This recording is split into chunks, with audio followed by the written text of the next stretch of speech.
Healing వాస్తుతులకి స్వాగతం మిత్రులారా. ఈ యొక్క సనాతన వాస్తు ధర్మం అయాది వాస్తు ధర్మాన్ని ఆయాది సహితంగా ప్రాక్టికల్గా కట్టుకోవాలి అనేటటువంటి ఆలోచన ఉన్నటువంటి ఒక సమూహానికి, అయ్యా మీరు కనీసం 10 మంది వచ్చి నేర్చుకుంటానంటే కేవలం నేను మీ యొక్క ఆతిథ్యం ఇచ్చి విజయవాడలో కేవలం 10,000 రూపాయలకి మాత్రమే చెప్పడం జరుగుతుంది. ఇది కేవలం ఒక డొనేషన్ మాత్రమే. అందులోనే 3 రోజులు ఏసీ వ్యవస్థ, అదే రకంగా మీకు భోజన వ్యవస్థ ఏర్పాటు చేయడం అవుతుంది.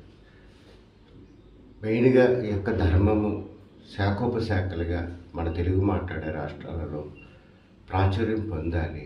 అసలైనటువంటి వాస్తుతత్వాన్ని మరుగున పడిపోయింది, దాన్ని మనం ముందుకు తీసుకెళ్ళాలి మిత్రులారా. అందువల్ల కనీసం 10 మంది ఉన్నప్పుడు ఒక్కొక్కరికి మనం 10,000 చొప్పున మాత్రమే చెప్తాం మిత్రులారా. Thank you.